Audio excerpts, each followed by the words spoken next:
Owner की तेज आवाज सुन कार्तिक ने राहुल का शर्ट का कॉलर छोड़ दिया और चुपचाप खड़ा हो गया। राहुल ने नाराजगी से ओनर से कहा, मैं कब से आपके इस बार में आता हूँ और जब भी आता हूँ लाखों के एक्सपेंसिव बियर और स्कॉच ही ऑर्डर करता हूँ, लेकिन इसके बदले मेरे साथ ये सुलूक हुआ। आपके इस बदतमीज 2 कौड़ी के वेटर ने मुझ पर हाथ उठाया। मैं ये बदतमीजी बिल्कुल बर्दाश्त नहीं करूंगा। अब भी पुलिस को कॉल करता हूँ, सब के सब जेल जाओगे। ये बोलकर राहुल ने गुस्से से अपने पॉकेट से मोबाइल निकाला। पुलिस का नाम सुनते ही ओनर ने राहुल से गिड़गिड़ाते हुए कहा, सर मैं जानता हूँ इससे बहुत बड़ी गलती हो गई है, पर आपसे रिक्वेस्ट है प्लीज आप पुलिस को रहने दें, प्लीज इसकी गलती माफ कर दें सर। ये अभी आपसे सॉरी बोलेगा। ये बात सुनते ही राहुल कार्तिक की ओर देखकर तिरछी स्माइल देने लगा। नील ने ऑनर से कहा, सर कार्तिक की कोई गलती नहीं थी। इस राहुल ने अपनी खुन्नस निकालने के लिए इस पर स्कॉच की पूरी बोतल पलटा दी और फिर झगड़ा शुरू हुआ था। उन्होंने जोर से उसे डांटते हुए कहा, यू शट अप। तुम क्या कार्तिक के लॉयर हो जो उसकी बदतमीजी पर पर्दा डाल रहे हो? फिर उन्होंने कार्तिक की ओर देखते हुए कहा, सर से माफी मांगो इसी वक्त, वरना मैं तुम्हें नौकरी से निकाल दूंगा। ये सुन शेनन ने सरकास्टिक स्माइल के साथ राहुल को देखा। साफ पता चल रहा था कि वो दोनों ओनर की बात से कितना खुश थे। कार्तिक ने लंबी सांस ली और कहा, मैं इससे माफी नहीं मांगने वाला, मेरी कोई गलती नहीं थी। ओनर ने एक बार फिर चिल्लाकर कहा, तो फिर ठीक है, यू आर फायर्ड। ये सुनकर नील घबरा गया, लेकिन कार्तिक ने बिना किसी शिकन के कहा, विद प्लेजर आई क्विट। फिर उसने अपनी टाई का नॉट लूज किया और बेफिक्र राहुल और शेनन को देख मुस्कुराते हुए वहां से निकल गया। उसे देख नील भी उसके पीछे पीछे चल पड़ा। सब अचानक उसका ये एटीट्यूड देखते ही रह गए। ओनर भी हैरान था, आखिर इस गरीब बच्चे के अंदर इतनी अकड़ आई कहां से। उधर कार्तिक अपना बैग लेकर सुनसान सड़कों पर पैदल चले जा रहा था। नील भी उसके पीछे पीछे पहुंच गया। उसे देखकर कार्तिक ने कहा, तू यहाँ? नील ने उसके कंधे पर हाथ रखते हुए कहा, जहाँ कार्तिक रहेगा वहीं नील भी तो रहेगा ना। उसकी बात सुनकर कार्तिक के चेहरे पर एक प्यारी सी स्माइल आ गई। फिर वो थोड़ा सा उदास होते हुए बोला, तुझे अपनी जॉब नहीं छोड़नी चाहिए थी। नील बोला, अरे तू वो सारी बातें छोड़, ये बता आगे क्या करना है। कार्तिक रोड के फुटपाथ पर लगी बेंच पर जाकर बैठ गया। अपने पॉकेट से मोबाइल निकालकर उसने दूसरा सिम चालू किया, जिसे उसने लगभग 6 साल पहले बंद कर दिया था। कार्तिक को मोबाइल में घूरते देख नील बोला, मैं पूछ रहा हूँ कि हमें आगे क्या करना है, और एक तू है जो मोबाइल देख रहा है। कार्तिक ने जैसे ही अपना पुराना सिम ऑन किया, उसमें ढेर सारे मैसेजेस आने लगे, जिसमें से एक मैसेज ओपन कर कार्तिक ने देखा तो वहां लिखा था, कार्तिक तुम इस वक्त जहाँ कहीं भी हो फौरन मित्तल पैलेस लौट कर आ जाओ, तुम्हें तुम्हारे राइट्स वापस किए जा रहे हैं। कार्तिक को यह मैसेज 7 दिन पहले आया हुआ था। मैसेज पढ़कर कार्तिक हैरान हो गया, लेकिन ये राइट्स तो मुझे मिलने में अभी वक्त था। फिर अभी से एक पल के लिए तो वो ये भी भूल गया कि इस समय नील भी उसके साथ है। कार्तिक की हल्की हल्की आवाज सुन नील ने अजीब सा फेस एक्सप्रेशन देकर कहा, कार्तिक तुझे फिर से दौरे पड़ने शुरू हो गए, या हमारे खाने के लाले पड़े हुए हो और एक तू है कि। कार्तिक के चेहरे पर एक अलग लेवल का कॉन्फिडेंस झलक रहा था। अचानक उसने वहां से टैक्सी को बुलाया और उसमें चढ़ने लगा। कार्तिक को देखकर थोड़ा परेशान और कंफ्यूज नील भी उसके साथ फटाफट टैक्सी में बैठ गया। अब यार अब तो बता दे कहाँ जा रहे हैं। कार्तिक ने फाइनली उसकी ओर स्माइल कर कहा, बस देखते जा, अपना टाइम आ गया। और आंखें बंद कर टैक्सी की सीट पर आराम से टेक लेकर बैठ गया। उसकी बंद आंखों के सामने धुंधली सी तस्वीर घूमने लगी। कार्तिक मित्तल फैमिली का असली वारिस नहीं है, इसलिए तुम कितना भी कह लो, उसे 7 साल अपनी पहचान छिपा कर रखनी ही होगी। अगर इस शर्त में वो कामयाब हुआ तभी उसे अपना हक मिलेगा। किसी की भारी सी आवाज आई, पर आप मेरे बच्चे को ऐसे कैसे भेज सकते हैं, खुद से अलग कैसे कर सकते हैं? इसमें उसकी क्या गलती है कि वो इस घर का नहीं, उसे तो मैं लेकर आई थी। आपको भी ये बात पहले से पता थी तो आपने पहले ही मना क्यों नहीं किया? आप इस बच्चे के साथ मुझे भी सजा दे रहे हैं। कार्तिक की मां ने रोते हुए कहा, जो कह दिया सो कह दिया। अगर इस घर के लायक बनना है तो उसे इस दौर से गुजरना ही पड़ेगा। हम एक बच्चे के चलते इस महल के नाम पर आंच नहीं आने देंगे। सालों और पीढ़ियों की मेहनत है, इसके लायक बनना पड़ता है। ये आप ठीक नहीं कर रहे ठीक। कोई तो रोक लो, मेरे बच्चे को मत ले जाओ, ये मैं नहीं होने दूंगी। कार्तिक अपना बीता हुआ कल सोच ही रहा था, तभी एक बड़े से पैलेस के सामने टैक्सी रुक गई और इसी के साथ उसकी खुलती आंखों से एक आंसू टपक गया। कार्तिक ने टैक्सी से उतर ड्राइवर को उसके पैसे दिए और दोनों हाथ अपने पॉकेट में डालकर उस आलीशान पैलेस को देखने लगा। व्हाइट कलर के संगमरमर से बने उस आलीशान पैलेस के बड़े से गेट के बाहर मित्तल पैलेस लिखा हुआ था। उस पैलेस को देख नील ने कार्तिक से बड़े ही एक्साइटमेंट के साथ कहा, अच्छा अब मुझे समझ में आया, तो अब हम यहाँ जॉब करने वाले हैं। Nice, very nice. पैलेस के अंदर एक बड़ा सा वाटर फाउंटेन था जिसमें अलग अलग कलर्स की लाइट्स लगी हुई थी। रात के वक्त वो फाउंटेन बेहद खूबसूरत दिखाई दे रहा था। साथ ही आसपास बहुत बड़ा गार्डन भी था जिसे देख कार्तिक वहां रुक गया। उसे रुका देख नील ने कोनी मारकर धीरे से कहा, अब तू ये मत कहना कि तू गलती से यहाँ आ गया। देख यार, मैंने यही नौकरी करने का मन बना लिया है, अब बस। तभी वॉचमैन भागते हुए उन दोनों की तरफ आया। अपने जेब से निकालकर एक चाबी कार्तिक को पकड़ाते हुए बोला, वेलकम बैक प्रिंस। कार्तिक उसकी तरफ देखकर हल्का सा मुस्कुरा दिया। नील ने वॉचमैन को करेक्ट करते हुए कहा, इनका नाम प्रिंस नहीं कार्तिक है। पर वॉचमैन और कार्तिक दोनों ने ही इस बात को इग्नोर कर दिया और कार्तिक अंदर एंटर करने लगा। पैलेस का लिविंग रूम बेहद बड़ा और खूबसूरत था। वहां सेंटर पर काफी बड़ा सा एक्सपेंसिव झूमर टंगा हुआ था और बड़े बड़े आलीशान व्हाइट कलर के सोफे रखे हुए थे। जब नील अंदर आया तो उसका मुंह ये सब देखकर खुला का खुला रह गया। तभी वहां एक आदमी आया जिसकी उम्र तकरीबन 55 से 60 के बीच रही होगी। उन्होंने महंगा 3 पीस सूट पहना हुआ था और हाथों में महंगी छड़ी थी। चेहरे पर फ्रेंच कट सफेद दाढ़ी उनकी उम्र की गवाही दे रही थी। उन्होंने जैसे ही कार्तिक को देखा बहुत खुश हुए और कहा, वेलकम बैक प्रिंस। कार्तिक ने उन्हें गौर से देखकर पहचानने की कोशिश की। उस शख्स ने सामने आकर कहा, प्रिंस, मैं आपका फैमिली लॉयर हर्षल चौहान, आपके पिताजी का सबसे खास दोस्त। आपको याद है हम तब मिले थे जब आप 8 साल के थे। उनके इतना कहते ही कार्तिक ने पहले कुछ सोचा और फिर अचानक से उसके चेहरे पर एक बड़ी सी स्माइल आ गई। वो चौहान अंकल के गले लग गया। कार्तिक को यूं गले मिलते देख चौहान अंकल की आंखें नम हो गई।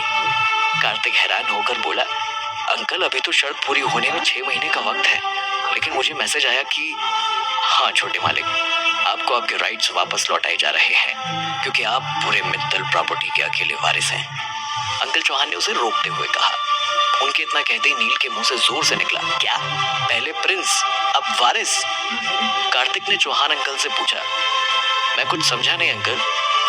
जवाब में चौहान अंकल ने अपने बहते आंसुओं को पोंछते हुए कहा, कुछ महीने पहले आपके पिताजी की एक कार एक्सीडेंट में डेथ हो गई थी। जब तक आपकी ये शर्त खत्म नहीं हो जाती तब तक ये आपको नहीं मिलने वाला था। पर अब जब कोई नहीं है तो बिल के मुताबिक कोर्ट आपको ही सब कुछ सौंपने के लिए कहता है। अपने पिताजी की मौत की खबर सुन कार्तिक ने अपनी आंखें बंद कर ली।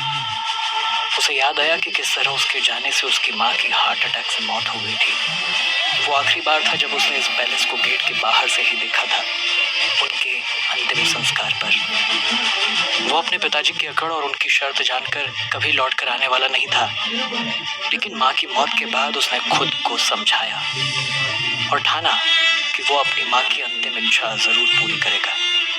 वो वापस इस घर का वारिस बनने जरूर आएगा जैसा उसकी माँ चाहती थी।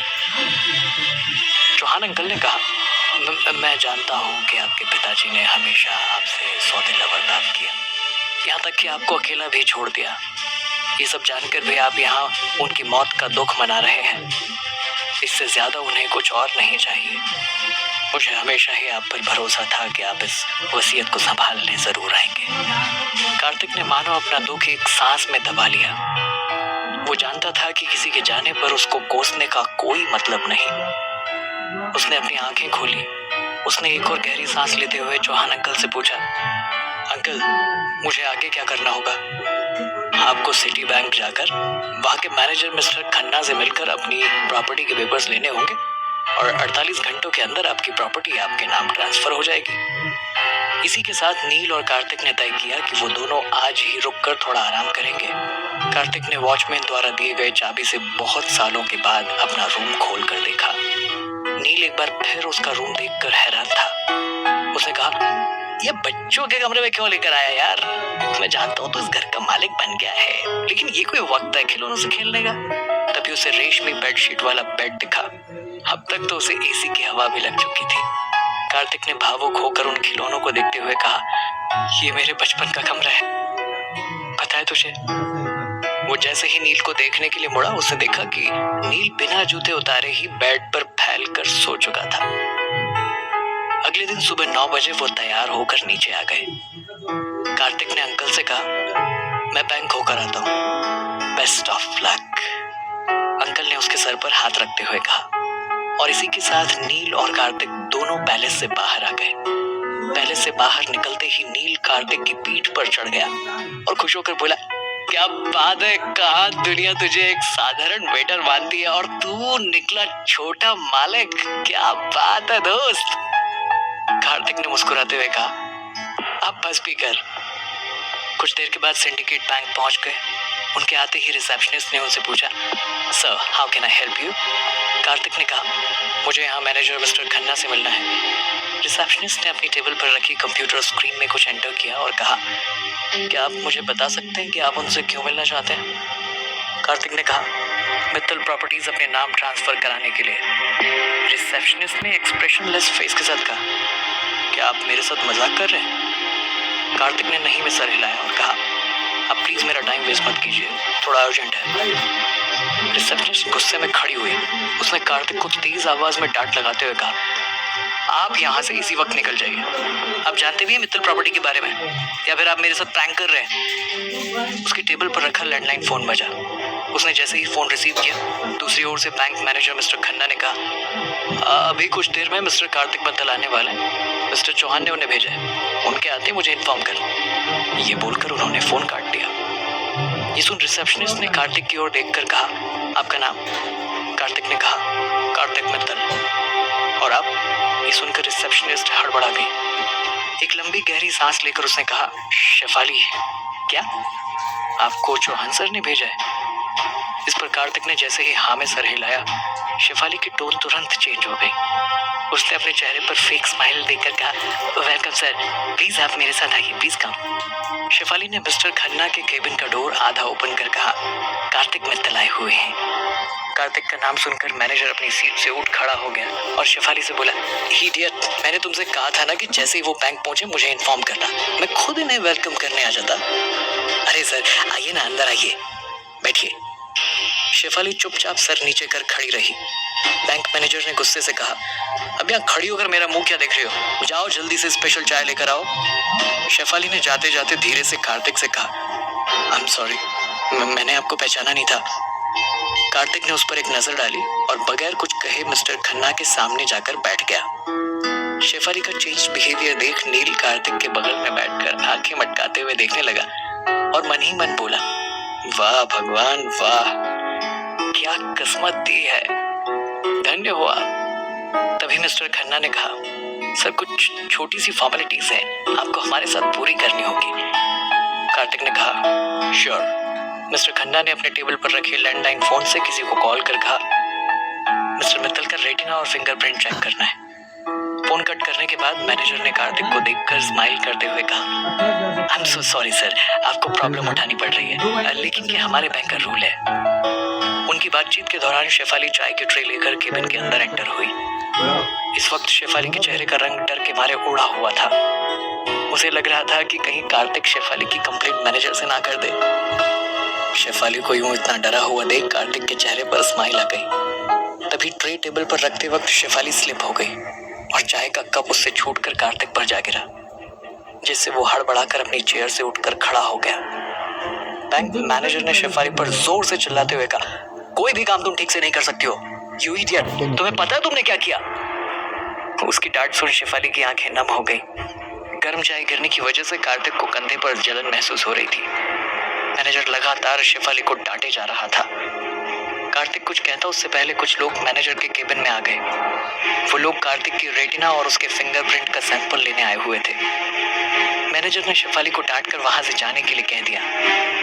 पूरा प्रोसीजर होने के बाद मैनेजर ने कार्तिक की ओर देखकर कहा, सर बस 3 घंटे में सारी प्रॉपर्टी आपके नाम हो जाएगी। कार्तिक अपने चेयर से उठ खड़ा हो गया। थैंक यू बोलकर वो वहां से निकल गया। शेफाली केबिन के बाहर मौजूद थी।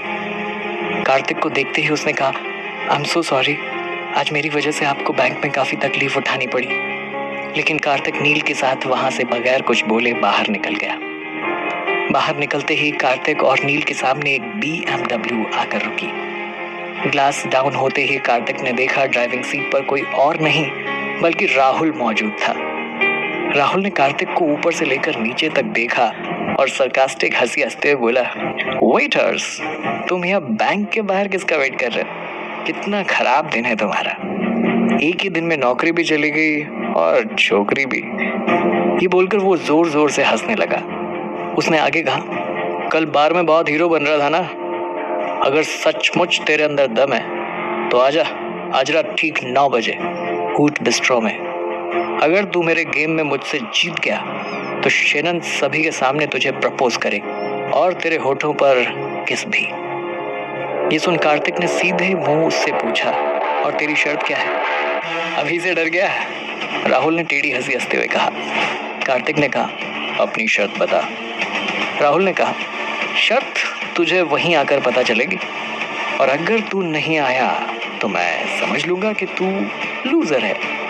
कार्तिक ने हाथ बांधकर कहा, देख, जो मैं हूं वो मैं हूं नहीं, और जो मैं नहीं हूं वो डेफिनेटली हूं। ठीक 9 बजे।